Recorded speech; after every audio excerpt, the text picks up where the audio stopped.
a story in there that I thought was fascinating. Is that the Ford Observer right after you was killed, and you had been you hit and you got hurt, and you were very blessed there, and then as soon as you left, and the guy that comes in and replaced you, the Ford Observer was killed. Talk to us a little bit about that and just another divine appointment. There was a not uncommon Mm-hmm. for Vietnam, but there were time periods when we were back on a fire base or forward operating base that they call them now. We would end up changing missions with the infantry battalion, or in my case, the company we were supporting. And as a result,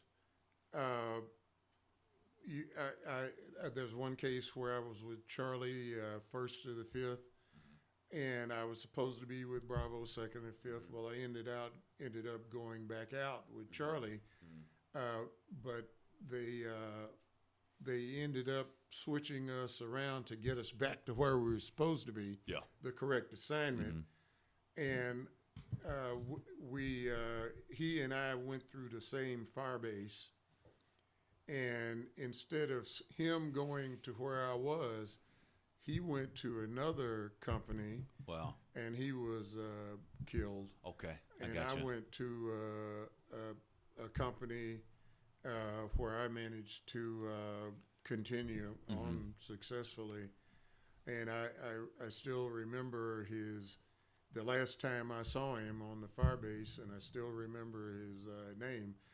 But I'm not going to mention it, and I didn't put it in the book because his family's gone on to whatever occurred after his death, and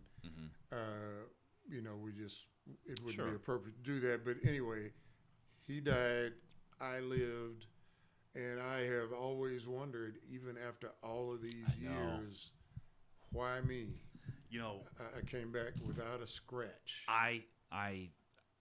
I got that sense when I read that in the book, sir, and just an old soldier. I survived things that I shouldn't have, and I never had a scratch on me. And I think it's hard for me, like at Christmas, anniversaries, and you wonder, God, why? Yeah. And I think a lot of veterans that come back, you almost have this horrible sense of guilt that you came home. I do. And just your thoughts on that. I did. It's true.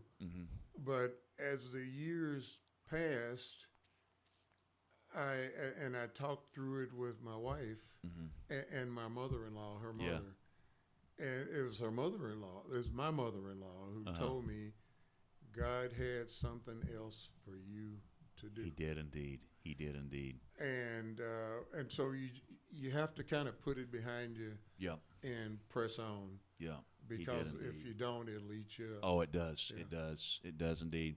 On the Go Bold Network, we like to highlight successful Christian businesses that stand out in our Christian community and our body of believers.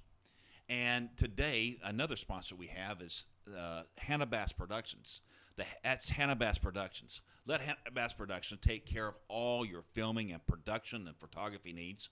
They specialize in church services, weddings. They even do our church service, birthday parties, senior pictures. They even do videos, live videos for funerals. They do proms, and you name it. They can do it all in anything with video and photography.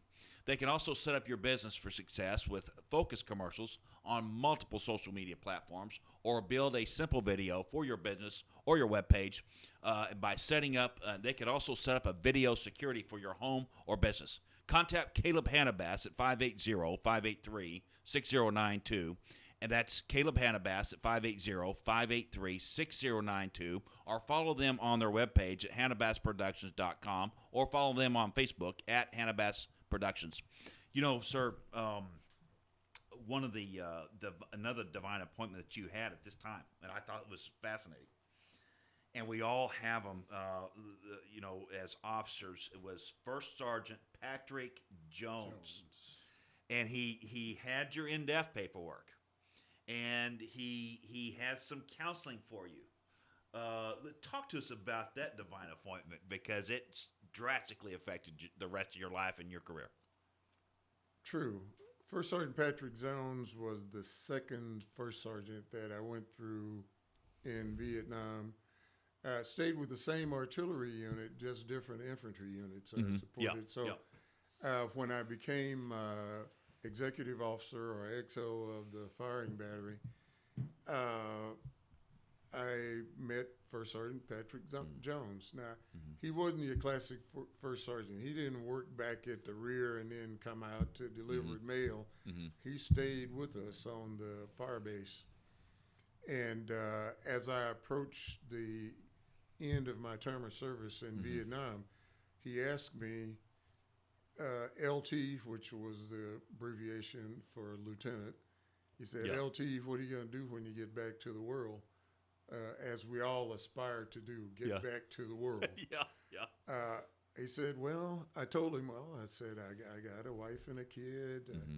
I got to get them situated. I got to go back to school. And then after that, he said, in other words, you have no earthly idea what you're going to do. I said, well, no. And he said, LT, I'll tell you, they're going to separate you in Oakland when you get back because you only have 2 months left in your complete obligation following commissioning after OCS. So your time will be up. He said, but such a deal I have for you. I said, now, let me explain to you. He said, let me explain to you. I'll go back, get some paperwork done called voluntary indefinite. I'll bring it back here for you to sign it. I'll get the battery commander to sign it. And then I'll take it to division and I'll get a general officer to sign it. And if he signs it, you can stay in the Army as long as you perform well. But you got to promise me that when you go back to your first assignment, you got to go back to college. Because this war is not going to last forever. Great advice. And they'll start something called reductions in force. Yep. He had the foresight to tell you that. He'd exactly. Seen it. No, well, he'd seen it during Korea. That's what happened after Korea. Yep. And he said, if you don't go back, you'll get rifted, and then you don't have any control anymore of what happens to you. As long as you stay in the Army and you do these things, you have at least the illusion of control. And so I did exactly, he did what he said, I did what I said, committed to him I was going to do. I came back and they sent me to Fort Sill, Oklahoma. I enrolled in Cameron.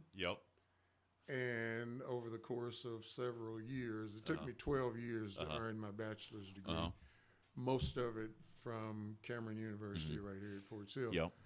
And when I graduated from Cameron and I was out processing, preparing to go to my next assignment, I saw First Sergeant Patrick Jones again, who had retired, and he was enrolling in Cameron University. Saw that in the book. To complete his degree. Does he still live here? Do you know? I think he's passed on. He's not passed on? Yeah, I couldn't find him. But and that was the only time that I saw him after Vietnam. Wow. And that's just another divine appointment that the good Lord gave you. Wait. Hold on. Got something for you. Hey, if you really want to hack Satan off and his demons, just every time you hit that subscribe and that like and that share button, ka-ching. Oh, man, I know his demons go through the roof. Actuality, we would really appreciate it if you would subscribe to our channel. Share it with your friends, because our goal is we want to get as many people in the kingdom of heaven as we possibly can. Thank you. God bless you, and go bold.